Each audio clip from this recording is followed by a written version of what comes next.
वो भाई मनुष्य अवतार है એ ફક્ત ને ફક્ત આપણા મોક્ષ માટે જ મળે છે.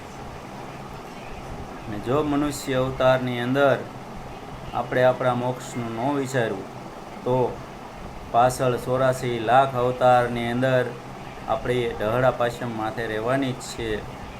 એટલે મનુષ્ય અવતારને સાર્થક કરવા માટે જ્યાં જેનું જ્યાં મન માને ને કોઈ એવા મહાપુરુષને જઈને મળો અને કોઈ એવા મહાપુરુષની કૃપા દ્રષ્ટિ મેળવી અને આ મનુષ્ય જન્મનો ફેરો સફળ કરી લીધા જેવું છે.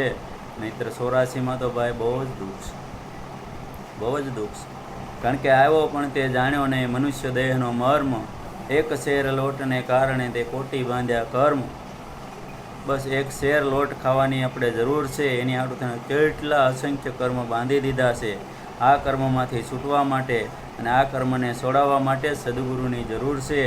કોઈ પણ એવા મહાપુરુષ કે કોઈ એવા સિદ્ધ પુરુષને ચરણે જઈ અને આપણે એ પૂછવાની જરૂર છે કે ભાઈ આ મનુષ્યનું મનુષ્ય બનવા માટે પાછું શું કરવું પડે.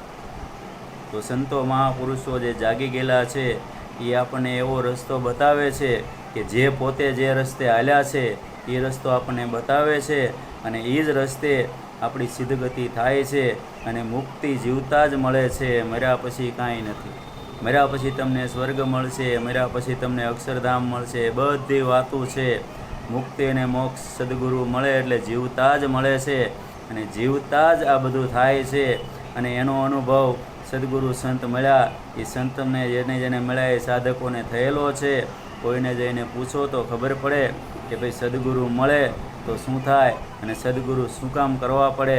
ગુરુ તો બધા એને મળ્યા જ છે પણ ખબર નથી. ગુરુ ઓળખાવે છે. ગુરુ છેલ્લા છેલ્લિયું નથી કરતા. ગુરુ તો એની જેવા સંતો ઊભા કરે છે.